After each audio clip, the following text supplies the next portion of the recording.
Aliás, a questão do sábado para o domingo no calendário, né? A gente honrar o sábado. O católico, ele, enfim, e várias, né, também denominações cristãs também vão à igreja aos domingos. O que significa honrar o sábado, segundo o Evangelho? O Evangelho. Então, eu posso, por exemplo, ir à igreja ao domingo, mas ao sábado honrar a Deus de outra forma que não seja indo à igreja? De que forma eu estarei honrando? A primeira maneira de honrar o sábado, na minha opinião, e eu quero pedir licença para começar já assim, guardar o sábado, a primeira maneira de honrar o sábado é honrando o dono do sábado. O Senhor que deu o sábado. Porque as pessoas também falam, poxa, mas eu honro a Deus a semana toda, eu leio, eu tô ali me comunicando a semana toda. Então eu tenho ainda assim que separar um dia? Olha, eu vou dar um exemplo que eu já dei em outra ocasião e eu acho que ele será bem-vindo aqui. Eu e minha esposa temos um dia do ano que a gente faz o aniversário de casamento, correto? Eu não jogo bola, Karina. Eu nasci com 2 pernas esquerdas e não sou canhoto. Mas vamos supor, já que estou fazendo comparações aqui, que eu fosse um exímio jogador de futebol e amasse jogar bola com os meus colegas todos os domingos de manhã, tá bom? Vamos supor. E eu pergunto assim, há algum problema em casar com um homem que gosta de jogar bola? Penso que não. Não há problema nenhum. É pecado jogar bola? De jeito nenhum. Eu estou traindo a minha esposa por jogar bola? De jeito nenhum. Porém, no dia do aniversário de casamento, se eu largar a minha esposa em casa para ir jogar bola com os amigos, não é de bom tom, não estou sendo inteligente. Ou seja, naquele dia, eu não vou amá-la só no dia do aniversário de casamento, tá certo? Eu não vou fazer aquilo por causa dela. Pelo contrário, aquele dia é um dia especial em que eu vou pedir licença à turma. Galera, esse domingo eu não vou aparecer aí no campo, não contem comigo, coloquem outro zagueiro, porque esse é o dia de eu comemorar com a minha esposa. Eu não estou sendo fanático, eu estou apenas dando àquele dia o caráter especial que ele tem. E vou mais. Esse dia, eu não amo a minha esposa só no dia do aniversário de casamento. E vou mais. Essa comemoração só tem sentido se nós vivermos bem 364 dias do ano. Aí aquele último dia que eu formo 365, ele tem sentido porque eu tenho o que comemorar. Tá certo? Agora, se eu não vivo bem com ela, se eu estou insatisfeito, se eu arrependi, daí se você ela vai arrependeu, comemorar de poder sair mesmo. De poder sair daquilo jogar. ali. Ou então... Ai, que bom, hoje é o meu dia. Exatamente. Ou fazer como muitos executivos. Olha, senhor fulano, doutor fulano, hoje é o dia do aniversário. Compre flores então e mande para minha esposa. Sim. Que é a coisa mais piegas e sem graça que tem. A mesma coisa o Shabat, ou sábado. Ele só tem sentido se eu ando com Jesus domingo, segunda, terça, quarta, quinta e sexta, aí quando chega no sábado, eu tenho o que comemorar. Então, repito, é como uma relação. Eu não amo a minha esposa só no dia do aniversário de casamento, mas é justamente por viver bem com ela os outros dias, que nesse dia eu quero fazer especial que eu tenho que comemorar. O sábado, ele só tem sentido se eu amo Jesus nos outros dias e o meu semelhante. Aí alguém pode falar, tá, mas não pode ser na segunda, terça, quarta e quinta? Bom, eu devolvo a pergunta. Eu também não posso deixar para comemorar com ela o aniversário de casamento um dia depois, porque naquele dia eu tenho futebol com os amigos. Depende quem você prioriza nesse sentido. Uma segunda forma que eu tenho de honrar o sábado, ou melhor dizendo, honrar o dono do sábado, é jamais me sentindo superior a quem não guarda o sábado. Isso é uma coisa muito séria. Eu não posso, Karina, de maneira nenhuma dizer, porque tem muita gente que está nos ouvindo agora que guarda o domingo ou não guarda dia nenhum. Eu tenho a minha convicção que o sábado é o dia de guarda do cristão no Novo Testamento e posso mostrar biblicamente. Lembrando que o sábado começa na sexta. O pôr do sol, exatamente. Até o pôr do sol do sábado, conforme a Bíblia, que foi outra mudança também. Então, quando começa a anoitecer, quando o pessoal fala sextou. Sextou, na verdade, sábado. É sábado. Né? E eu posso mostrar biblicamente o fundamento da minha crença, mas eu jamais tenho o direito de me considerar, por exemplo, eu, Rodrigo, sou mais espiritual do que o batista, do que o assembleiano, do que o do Sara Nossa Terra, do presbiteriano, porque eu guardo o sábado, o outro não. Não, de maneira nenhuma. E se você ouvir alguém falando isto, de quem guarda o sábado, ou alguém que guarda o sábado falando isso, ele não está com base bíblica, nem no que a igreja diz. Você está entendendo? Como eu falei, Deus tem filhos em todos os lugares. Eu tenho a convicção que Jesus me pede para guardar o sábado. E alguém pode falar assim, mas é tão complicado, o que não deve fazer no sábado? Isso, Bom, como você guarda. como porque a gente eu sei guarda? que também no judaísmo eles evitam, né, energia elétrica, subir de elevador, cozinhar, tem alguns outros, né, Foi hábitos, bom você né? colocar isso. Foi muito bom isso. Eu, por exemplo, já passei situações em Israel complicadas. Que diz que a gente, para quem, né, não vai trabalhar no sábado, você não deve nem ter alguém para trabalhar para você, Exatamente. contratar uma pessoa para fazer Exatamente. aquilo que você faria, né? Aí que tem uma coisa, Karina, foi muito... Nossa, como foi boa essa sua colocação, que vai me dar a oportunidade de dar um testemunho aqui. Eu passei por isso toda a pandemia, praticamente. Não podia fazer nada. Eu fazia Todo tudo. dia era Shabat. Olha, assim como eu apresentei com muito respeito a minha discordância dos católicos e estou procurando colocar com muito respeito isso aqui que eu acredito, eu vou também, com respeito, discordar de algumas práticas do judaísmo hoje. Mas para discordar disso, eu tenho que dar uma história. Os judeus tinham muito problema. Eles adoravam sempre imagens, corriam atrás de ídolos, e quem lê o Antigo Testamento vê muitos testemunhos disso. Deus trazia o profeta lá, igual você falou. Cuidado, povo, e eles iam atrás de Baal, de Asherah, de Astaroth, dos deuses pagãos e tudo mais. Aí um dia Deus, olha, quem não vem pelo amor, vem pela dor. Trouxe Babilônia, Nabucodonosor, destruiu tudo. O povo judeu ficou tão traumatizado com aquilo que quando terminou o cativeiro da Babilônia, alguns judeus, lá em Minas, diz assim: quem se queima com leite quente, assopra até iogurte. Então, quer dizer, eles ficaram com tanto medo de voltar ali, que antes da Babilônia, a lei era um cerco de proteção do povo. Depois da Babilônia, a lei passou a ser algo a ser protegido.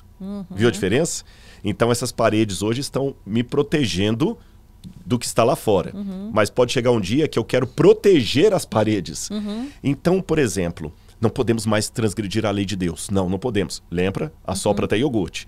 Então, e se a gente transgredir sem perceber? Deus vai nos punir, vai trazer os babilônios de novo.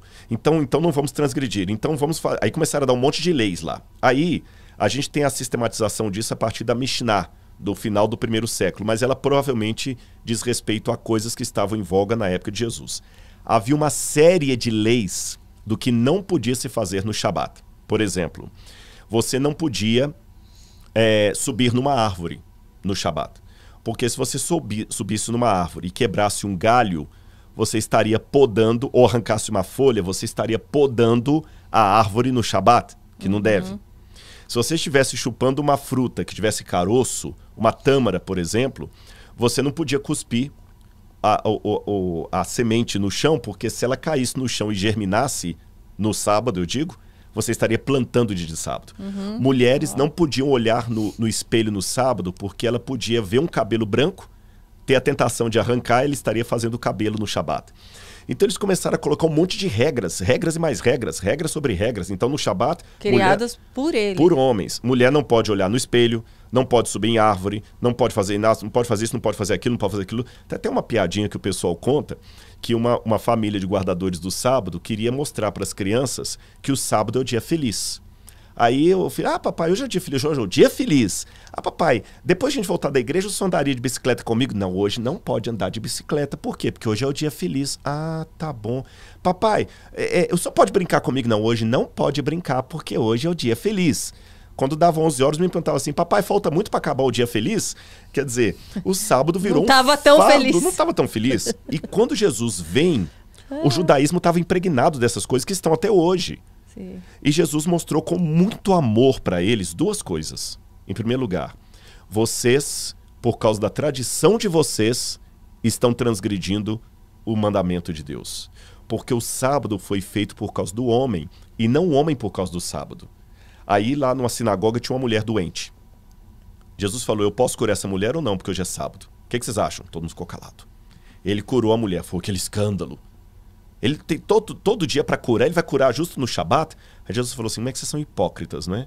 Se um boi de vocês, que é propriedade, cair no buraco dia de sábado, você vai lá tirar o animal para não perder dinheiro.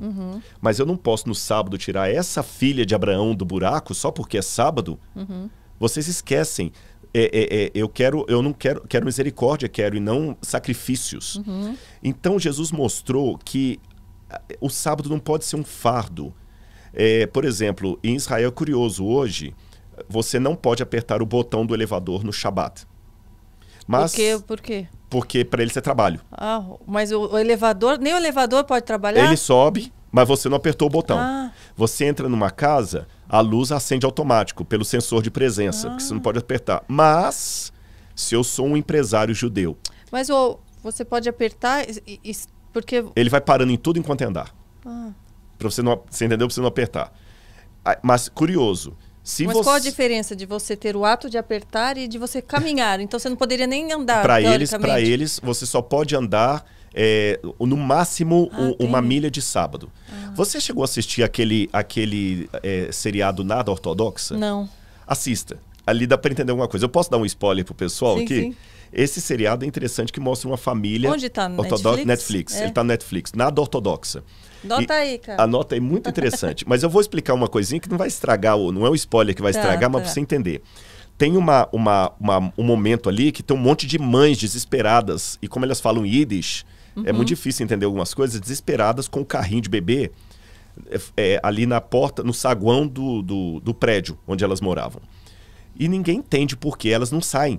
Por quê? No Shabat, você não pode carregar nada. E até com muito respeito, o que é que muitos rabinos fizeram?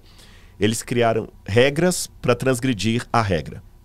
Então, por exemplo, no Shabat não pode trabalhar, mas eu tenho uma empresa, então você coloca um não-judeu para trabalhar para você, o goi do Shabat. Tem o caso de um dono de um banco que ele conseguiu fazer uma cláusula que toda sexta-feira o banco passava para um outro dono e voltava para a mão dele depois do sábado, para que o banco negociasse no Shabat. Por isso que Jesus falou, olha, vocês como mosquito engolem o camelo. Aí nesse cena do lado Nada Ortodoxa, por que elas estavam desesperadas? Os rabinos decidiram assim, bom, não pode carregar nada no Shabat, mas as mães têm que levar o carrinho de bebê para a sinagoga. Então como é que elas fazem para empurrar o carrinho no Shabat se não podem? Aí os rabinos colocaram, bom, então é simples. Acho que é Herug, acho que o nome que fala em Yiddish, é como se fosse assim, 2 fios, sabe onde tem um fio de luz? Eles colocam 2 fios e naquele caminho ali, as mulheres podem empurrar o carrinho do bebê até a sinagoga. É uma exceção. E nesse dia do filme, teve um problema lá que esse fio rompeu, soltou. Como ele soltou, as mães não sabiam o que fazer. Entendi. Você entendeu? Então tem uma série de coisas que alguns rabinos vão criando. Por exemplo, já que no Shabat não posso esquentar nada, não posso acender fogo, então eu vou ter um termostato que antes do pôr do sol eu vou lá e ligo e o termostato funciona sozinho e tudo e tal. Sim.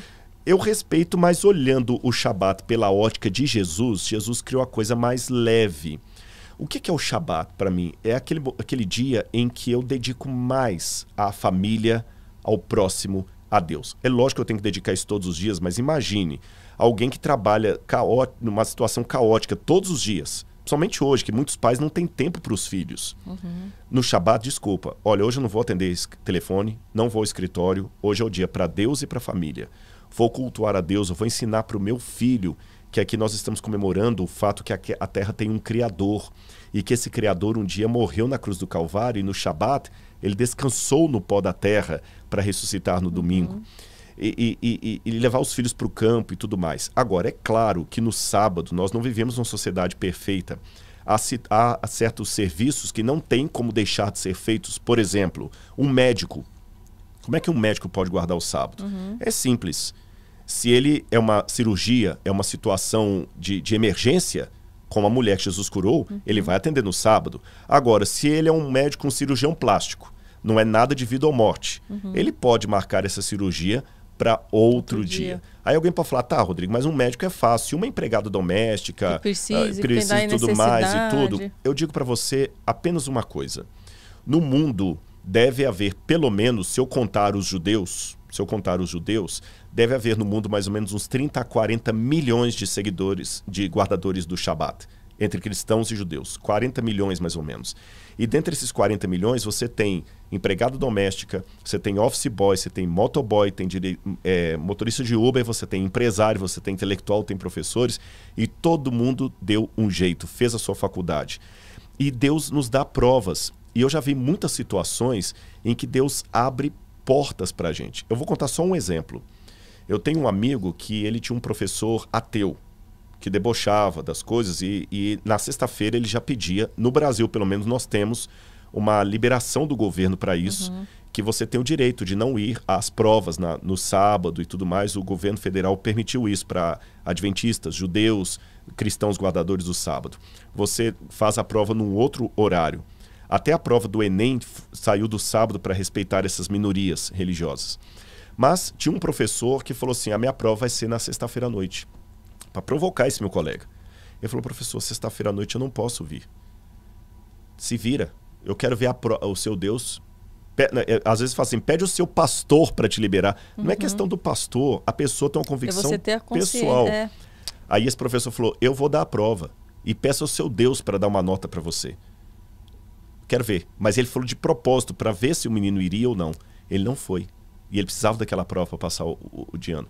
Sabe o que aconteceu? Na segunda-feira ele chegou lá, não teve na essa escola, prova para ninguém. não teve, sabe por quê? O professor ficou justamente doente, naquela sexta, teve uma enchente em Belo Horizonte e o professor ficou com o carro dele preso ali no trânsito e veio uma água, entrou no carro dele e levou todas as provas que estavam no banco do passageiro ali e ele não tinha fechado o vidro por qualquer razão. E o professor falou com ele assim, eu nunca mais brinco com o seu Deus. E eu podia ficar aqui 3, 4 horas contando histórias e mais histórias maravilhosas. Agora, a última coisa para fechar essa resposta. A Bíblia fala, quer comais, ou bebais, ou façais qualquer outra coisa, fazei tudo para a honra e glória de Deus. Se você que está me ouvindo decidir guardar o sábado, faça para a glória de Deus, não para se sentir superior a irmãos que não guardem o sábado, ou para querer esfregar o sábado na cara dos outros, faça para a glória de Deus. Não é para ser salvo. As obras não são o meio nem a causa da minha salvação, são o resultado dela. Então eu guardo o sábado como uma demonstração de amor ao Deus que, pelo meu entendimento, pediu para eu guardar o sábado. Não para poder me sentir superior espiritualmente a qualquer pessoa que discorde de mim.